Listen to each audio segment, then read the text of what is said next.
फोनची घंटी सतत वाजत होती. अनुष्का पटकन किचनमधून आपल्या पदराला हात पुसत धावतच आली. येऊन फोन उचलला तर समोरून आवाज आला, हॅलो, कोण? मी अनुष्काला बोलू शकतो का? हा, मी अनुष्का बोलत आहे, असे अनुष्का म्हणाली. तेव्हा समोरून आवाज आला, अनुष्का, मी तुझा भाऊ अतुल बोलत आहे. हे ऐकताच अनुष्काच्या हातातून फोन खाली पडला. हॅलो हॅलो, अनुष्का, काय झालं? एकदा माझं बोलणं ऐकून तर घे. तेव्हा अनुष्काने थरथरत्या हाताने फोन उचलला आणि घाबरलेल्या आवाजात म्हणाली, अतुल दादा, तू? पण मी तर ऐकलं होतं की तुझा ॲक्सिडेंट झाला आहे आणि त्या ॲक्सिडेंटमध्ये तू हे जग सोडून निघून गेलास. तेव्हा समोरून आवाज आला, अनुष्का, मला तुला एक महत्त्वाचं बोलायचं आहे. जरा लक्ष देऊन ऐक.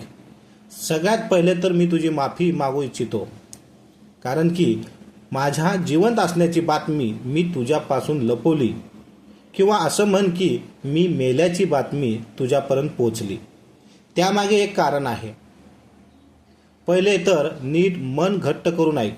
माझ्यासोबत तुझी मुलगी ही जिवंत आहे, जिला तू माझ्याकडे सोपवलं होतंस.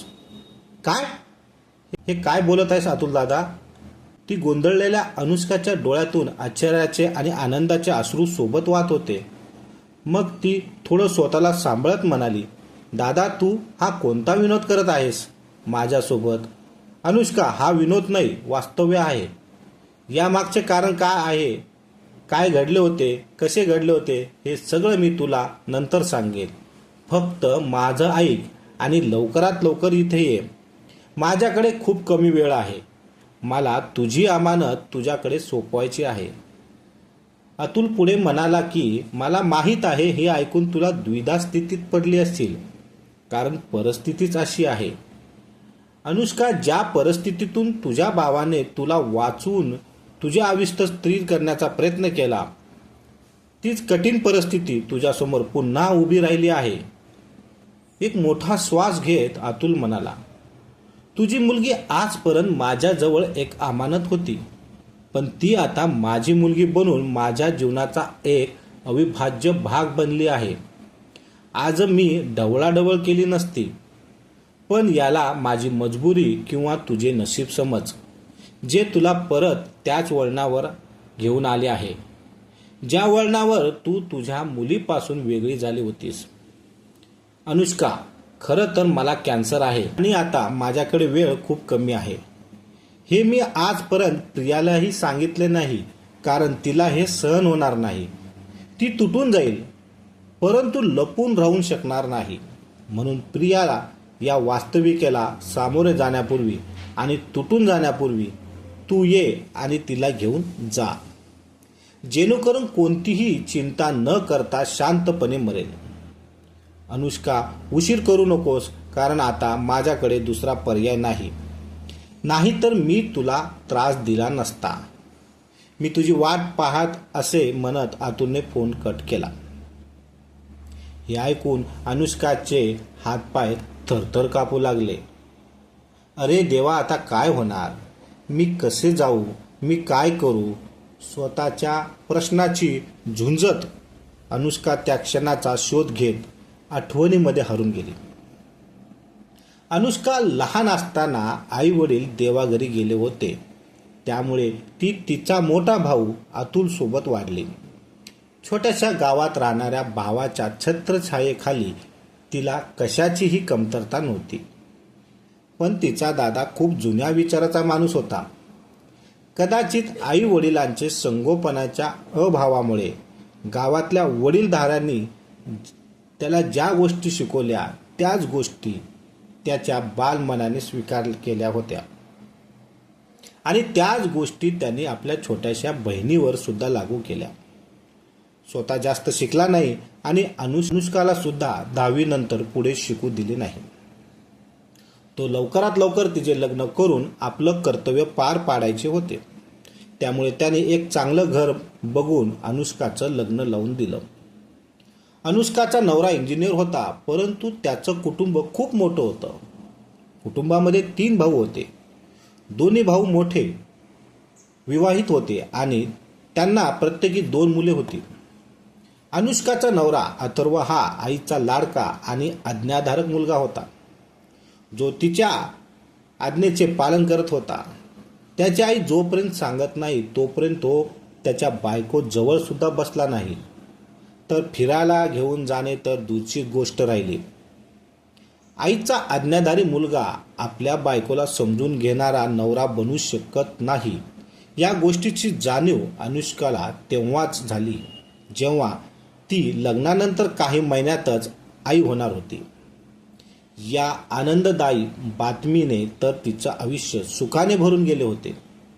पण म्हणतात ना, माणूस सुखात असला की त्याला कोणाची ना कोणाची नजर लागते. तसंच काहीतरी अनुष्काच्या आयुष्यात झालं. सासरच्या लोकांचे जुने विचार अनुष्काच्या डोक्यात फिरत होते. मुलगा मुलगी यांच्यातील भेदभाव अनुष्काच्या आनंदाला आकाशात उडण्याच्या आधीच जमिनीवर आपटले होते. अथर्वने आईचा आदेश अनुष्काला सांगितला की आमच्या घराण्यात फक्त मुलंच वंश वाढत आहे आणि माझे 2 भावही ती परंपरा वाढवतला मदत करत आहे. म्हणूनच ते आता अनुष्काकडून मुलाची अपेक्षा करत आहेत. हे ऐकताच अनुष्काला धक्का बसला. ही एक छोट्या गावातून आली होती आणि ती फारशी शिकलेली नव्हती, पण एवढी समज तर तिच्यामध्ये होती की मुलगा आणि मुलगी यांच्यात भेदभाव करण्याचा काळ आता राहिला नाही. आता मुलींनाही तोच सन्मान आणि स्थान मिळू लागला आहे जो मुलांना मिळतो. तिने अथर्वला समजण्याचा प्रयत्न केला. अथर्व, तू मला सांग की मुलगा किंवा मुलगी यात इतका फरक का करतोस? का तू पहिल्या जन्माला येणाऱ्या बाळाचा आनंद कमी करत आहेस? आणि आपल्या घरात पिढ्यानपिढ्या मुलगी नाही तर आता आपल्याला एक मुलगी होऊ द्या. मुलगी ही लक्ष्मीची रूप असते आणि तसंही आपल्या घरात अशी कोणत्या गोष्टीची कमतरता नाही आहे की आपण तिला वाढू शकत नाही. दिरांची मुलं सुद्धा आपल्याच मुलासारखी आहेत, त्यांनाही बहीण मिळेल. मी असे म्हणत नाही की मुलगीच होईल, पण जर मुलगी झालीच तर काय अडचण आहे? हे ऐकून अथर्व रागाने लाल लाल झाला आणि ओरडत म्हणाला की तुझे हे भाषण तुझ्याजवळ ठेव. माझ्या मोठ्या भावाने 2 मुलांना जन्म देऊन आपल्या परिवाराची वंशवेल पुढे वाढवली आहे. म्हणून माझी इच्छा आहे की मला सुद्धा 2 मुलं असावी. आणि राहिली गोष्ट की आपल्याला कसं माहिती होईल की येणारं बाळ मुलगा आहे की मुलगी, तर आपण एक छोटीशी टेस्ट करून घेऊ. जर मुलगा असेल तर ठीक आहे आणि जर मुलगी असेल तर आपण गर्भपात करू. समजलं तुला? आता मला दुसरे काही ऐकायचे नाही. असे म्हणत अथर्व तिथून निघून गेला. अथर्वची ही नवीन आणि उग्र रूप पाहून अनुष्काला आश्चर्य वाटले. अनुष्काच्या कोणत्याही वादेला अथर्व काही परिणाम होत नव्हता. अथर्वच्या या धमकीची भीती वाटू लागली होती आणि अनुष्काला ज्याची भीती वाटत होती तीच गोष्ट घडली. 4 महिन्यानंतर टेस्ट केल्यानंतर मुलगी असल्याचे रिपोर्ट आले. तेव्हा अथर्वने लगेचच कन्या भ्रूणाचा गर्भपात करण्याचे जवळपास ठरवलेच होते. पण अनुष्काने अगोदर घरी येण्याचा हट्ट धरला. कदाचित तिला अजूनही एक आशा होती की ती अथर्वला पहिल्यांदा आई होण्याचा आनंद व्यक्त करून मुलीचा जीव वाचवण्याचा प्रयत्न करेल. पण अथर्व आणि संपूर्ण कुटुंबाने काही ऐकलं नाही. उलट अनुष्काच्या सासूने ही घोषणा केली की ती माहेरी जाऊन गर्भपात करून येईल. कारण आज परत असे पाप करण्याची वेळ आमच्यावर आली नव्हती आणि त्यांना या कन्या भ्रूण हत्येचा पापाचा भागीदार व्हायचा नव्हता. हे सर्व ऐकून अनुष्काच्या पायाखालची जमीन सरकून गेली. सगळ्यांच्या मूर्खपणाचा, बालिशपणाने वागण्याचा तिला राग येत होता. ती मनातल्या मनात बडबडली, वाह क्या बात है. पाप सुद्धा करायचा आहे पण भागीदार बनायचं नाही. प्रत्येक जण इतका स्वार्थी आहे, मग मी काय करू? आई होण्याचा आनंद साजरा करायचा की माझ्या पोटात मुलगी असल्याचं दुःख व्यक्त करू? माझ्या इच्छा किंवा माझ्या अस्तित्वाला हिंमत नाही का?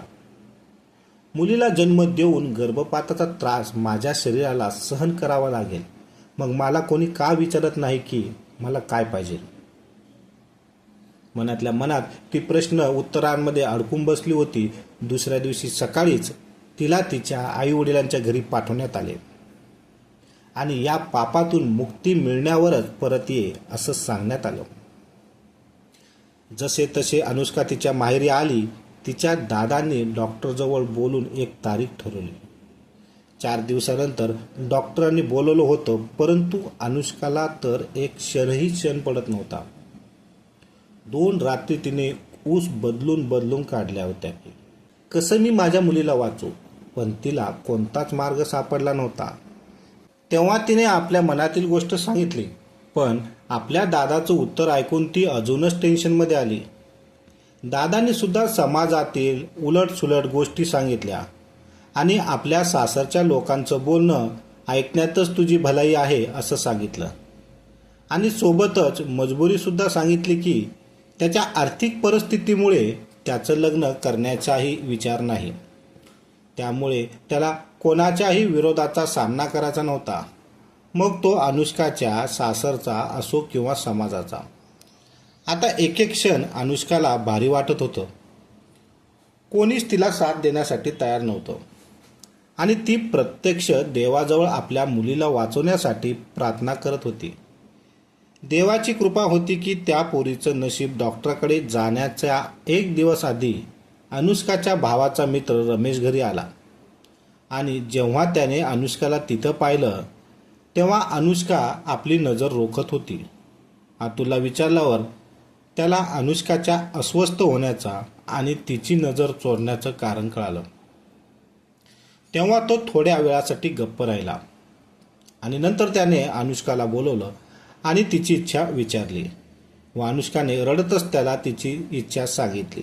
हे समजल्यानंतर रमेशने अनुष्काच्या भावाला हे पाप करू नये म्हणून समजवण्याचा प्रयत्न केला, पण अतुलने रमेशला त्या युक्तिवादाने समजवण्याची सुरुवात केल्यावर अनुष्का त्याच्या पाया पडून विनवण्या करू लागली, प्लीज दादा, मला माझ्या मुलीला या जगात आणायचे आहे. तेव्हा तिचा भाऊ अतुल तिच्यावर रागावला आणि म्हणाला, तू वेडी झाली आहेस का? अनुष्का, तुला माहीत आहे की असे केल्याने तुझे सासरचे लोक तुला कधीच स्वीकारणार नाहीत. तू माझ्याकडे आनंदाने आली तर ठीक आहे, पण अशा प्रकारे तू सासरच्या विरोधाला तोंड देऊन माहेरच्या घरी असे पडून राहशील हे मला सहन होणार नाही. मग तो त्यांच्या मित्राकडे बघून म्हणाला, रमेश, तू आता हिला समजव. मग रमेशनेही अनुष्काची बाजू घेत म्हणाला, पण अतुल, आपण जे करणार आहोत तेही चुकीचं आहे. हो, तू तिची बाजू घेशील कारण तुला अनुष्काशी लग्न करायचे होते आणि मी तुला या नात्यासाठी नकार दिला होता. जर तुला आजही अनुष्काला मिळवायचा आहे का? अतुल दादा, रमेशकडे बघत म्हणाले. तेव्हा रमेश म्हणाला, अतुल, तू या कोणत्या गोष्टी करत आहेस? किती चुकीचे विचार आहेत तुझे. तू तुझ्या बहिणीचा आनंद न बघता उलट मला दोष देत आहेस. भले माझं आणि अनुष्काचं नातं जुळलं नाही म्हणून मी तिला दुखी बघू का? मला माहीत आहे अनुष्का इथे आली आहे, तिला काय परेशानी आहे ते.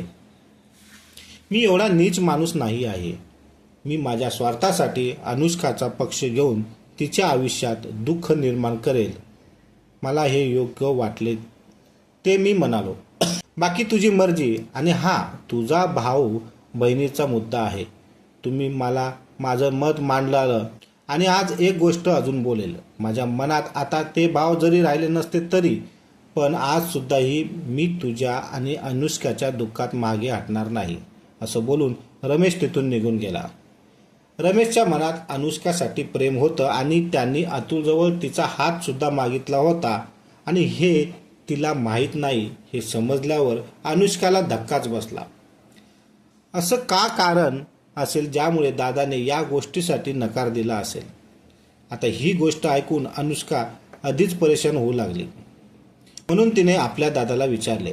तेव्हा तिच्या दादाने सांगितले की त्यावेळी रमेशची आर्थिक परिस्थिती काही चांगली नव्हती, त्यामुळे मी तुझं लग्न त्याच्याशी केलं नाही. कारण मला तुझं लग्न फक्त श्रीमंत घराण्यात करायचं होतं. आपल्या दादाचं बोलणं ऐकून अनुष्काच्या डोळ्यात पाणी आलं. ती म्हणाली, परंतु दादा, तू तुझ्या मित्राजवळ असं बोलायला नाही पाहिजे होतं. हा अनुष्का, आता तर मला सुद्धा माझ्या चुकीची जाणीव होत आहे. उद्या सकाळी जाऊन मी त्याच्याजवळ माझ्या चुकीची माफी मागेन. दुसऱ्या दिवशी सकाळी अतुल आपल्या मित्र रमेशच्या घरी गेला आणि तो आपल्या चुकीच्या वागणुकीची माफी मागू लागला. तेव्हा रमेश म्हणाला, अरे काही हरकत नाही, मी तर त्या गोष्टीला कालच विसरून गेलो. परंतु अतुल, मी आज सुद्धा एकच गोष्ट सांगेल की तू जे करत जात आहेस ते चुकीचं आहे.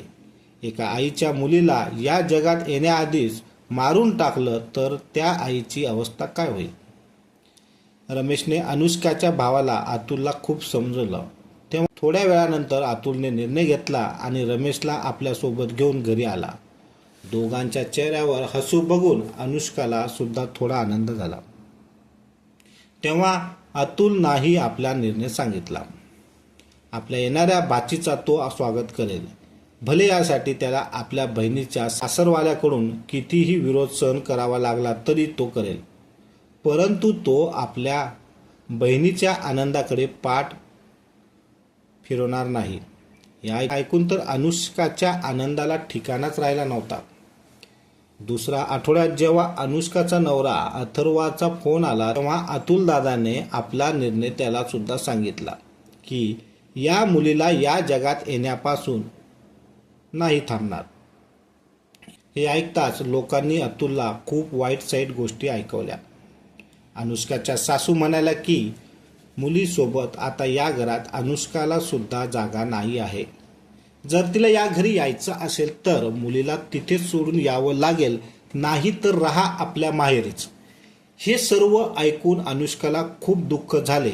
शेवटी कधीपर्यंत जन्माला येणे, जन्म होईपर्यंत अतुलदादांनी अनुष्काची पूर्ण काळजी घेतली आणि जेव्हा छोटी परी आली तर तिची काळजी सुद्धा तो स्वतः घेऊ लागला.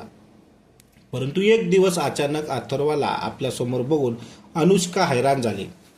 अनुष्काला वाटले की कदाचित तिच्या नवऱ्याला आणि सासरच्यांना त्यांची चूक कळाली असेल आणि म्हणूनच तो तिला घ्यायला आला असतील. जरी अथर्व त्याच्या आईचा आज्ञाधारक मुलगा असेल तरी अथर्व अनुष्काशिवाय राहू शकत नव्हता. इतके दिवस ते वेगळे झाले होते, पण इतक्या दिवसाच्या अंतराने त्याला अनुष्काकडे आणले होते. अथर्वाने अतुलची माफी मागितली आणि इच्छा व्यक्त केली की त्याला अनुष्काला घेऊन जायचे आहे, पण तिच्या मुलीला कदाचित कोणी स्वीकारणार नाही. अतुल दादा आता एक विचित्र अवस्थेत अडकला. आपल्या बहिणीला सन्मानाने सासरी पाठवण्याची इच्छा पुन्हा प्रबळ होऊ लागली. त्याने आपल्या बाचीला या जगात आणण्याच्या निर्णयावर त्याचे स्वतःचे विचार हेवी होऊ लागले. बहिणीप्रती असलेलं कर्तव्य आणि प्रेम यांनी अतुलला परत एक निर्णय घेण्यासाठी मजबूर केलं होतं, ते पण अनुष्काचे मत जाणून न घेता. त्याने अनुष्काला आपला निर्णय सांगितला की ती तिच्या सासरी जाईल आणि तिची मुलगी त्याच्याकडे राहील. जेव्हा अनुष्काने या गोष्टीला नकार दिला, अतुलने तिला धमकी दिली. मग तो थोडा शांत होऊन म्हणाला, अनुष्का, मी तुला वचन देतो की तुझ्या मुलीला कधीही कोणत्याही प्रकारची उणी भासू देणार नाही. तू तुझ्या मुलीच्या वतीने निश्चिंत होऊन आपल्या सासरी जा. अनुष्काने त्याच्या जिद्दीसमोर हार मानली आणि मनावर दगड ठेवून आपल्या सासरच्या घरी गेली. पण मुलीला भेटण्यासाठी तिचं नेहमी अस्वस्थ असायची. तिच्यातील आईचे प्रेम एवढे वरचढ झाले की तिचा नवरा आणि सासरचे लोक तिला टोमणे मारायला लागले, कारण प्रत्येक क्षणी अनुष्का आपल्या मुलीचा आवाज कानात ऐकून घाबरून जागी व्हायची. पण त्यांना दया आली नाही. एके दिवशी तिच्या या अवस्थेला कंटाळून अथर्वने अतुल दादाला फोन करून अनुष्काबद्दल सर्व काही सांगितले. तेव्हा आश्वासन दिले की लवकरच तो या प्रकरणावर समाधान शोधेल. काही दिवसांनी फोन आला की रमेश आणि अतुल दादा अनुष्काची मुलगी प्रियासोबत कुठेतरी जात होते आणि त्यांच्या बसचा अपघात झाला आणि ते एक खोल दरीत पडले, जेथून कोणत्याही व्यक्तीला वाचण्याची आशा उरली नव्हती. हे ऐकून अनुष्काला चक्कर आली आणि ती खाली पडली. भाऊ आणि मुलगी गमावल्याच्या धक्क्यातून ती अजून सावरली नव्हती, तर तिला समजले की ती पुन्हा आई होणार आहे. यावेळी नशिबाने तिची साथ दिली आणि अनुष्काला 2 जुळ्या मुलं झाली आणि सासरच्या घरात तिचा मान खूप वाढला. सगळे तिचे आणि तिच्या मुलाचे नखरे सहन करायला तयार झाले. अनुष्काला हळूहळू मुलांच्या संगोपनात एवढी व्यस्त होत गेली, पण तिला तिचं दुःख पूर्णपणे विसरता येत नव्हतं. आज तब्बल 10 वर्षांनी जेव्हा तिला कळालं की तिची मुलगी जिवंत आहे, तेव्हा तिला रडावं की हसावं हेच कळत नव्हतं. आणि इतक्या वर्षापूर्वी तिच्या मुलीला कोणी स्वीकारलं नव्हतं. आता तर आणखी 2 समस्या म्हणजेच तिची मुलं होती. ते देखील कदाचित आपल्या बहिणीला स्वीकारू शकणार नाहीत. पिढ्यानपिढ्या घरामध्ये फक्त मुलंच जन्माला आल्याने घरातील पुरुष सदस्यामध्ये पुरुषी अहंकार भरला होता. त्यांना या गोष्टीची जाणीव नव्हती की त्यांना जन्म देणारी आणि त्यांचा वंश पुढे घेऊन जाण्यात एक महिलेचाच हात आहे. मग का एका महिलेच्या अस्तित्वाला नाकारण्याची मूर्खता ते करत होते? कारण आता तर ती तरी काय करणार? कविताला अथर्व आणि तिच्या मुलांची याविषयी बोलावंच लागेल, पण आपल्या नशिबापासून पळून जाऊ शकत नाही. देवाचा कोणताही निर्णय बदलण्याचा प्रयत्न आपण कसा करू शकतो? आपण ज्या गोष्टीपासून पळत असतो त्याच गोष्टी समोर नशीब आपल्याला आणून उभा करतो. अनुष्का विचार करत संध्याकाळी आपल्या नवऱ्याची येण्याची वाट पाहत होती. संध्याकाळी जेव्हा अथर्व घरी आला तेव्हा अनुष्काने त्याला सर्व गोष्ट सांगितली की आपली मुलगी अजूनही जिवंत आहे आणि ती अतुल दादाजवळ आहे. तिचं बोलणं ऐकून अथर्व रागात म्हणाला, आज एवढ्या वर्षानंतर तू तुझ्या भावाच्या बोलण्यावर विश्वास ठेवत आहेस? तू मूर्ख बनून. अनुष्का, तुला काय माहीत, कदाचित तुझ्या दादाचं कोणता तरी पाप तुझ्या डोक्यावर मारत असेल. माझ्या भावाबद्दल तुम्ही एकही शब्द वाईट काढू नका अथर्व. तो माणूस शेवटचे क्षण मोजत आहे. इतक्या वर्षापासून आपल्या मुलीला कुठलाही स्वार्थ न ठेवता वाढवत आहे आणि तेही आपल्याकडून काहीही न मागता. आणि तुम्ही आहात की त्याला दोष देत आहात? त्याने आजपर्यंत आपली मुलगी जिवंत असल्याचं गुपित आपल्यापासून लपवलं, कारण तुम्ही आपल्या मुलीला स्वीकारण्यासाठी तयार नव्हता आणि मी माझ्या मुलीपासून दूर राहू शकत नव्हते. अतुल दादांनी आपलं संसार वाचावं म्हणून एक गुपित ठेवलं. मला आता सगळं माहीत पडलं आहे की तुम्ही हे विसरू नका की अतुल दादा, तुम्ही माझी दशा सांगून हे पाऊल उचलण्यासाठी मजबूर केलं होतं आणि आज तो आपली मुलगी, आपली अमानत आपल्याला देऊ इच्छित आहे. तर त्याचे उपकार मानण्याऐवजी तुम्ही त्याला दोष ठरवत आहात.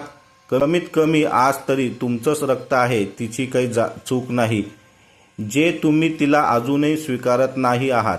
हे बघ अनुष्का, मला मान्य आहे आपण अथर्व काही बोलण्याआधीच अनुष्काने त्याला अडवले आणि ऋण विश्वासाने म्हणाली, मी तुम्हाला तुमच्या वंशाचे दिवे दिले आहेत, माझ्या आयुष्यातील इतकी वर्षसुद्धा दिलीत, पण तू माझा आई होण्याचा हक्क हिरावून घेतलीस. मला माझ्या मुलीपासून जबरदस्तीने वेगळं केलंस.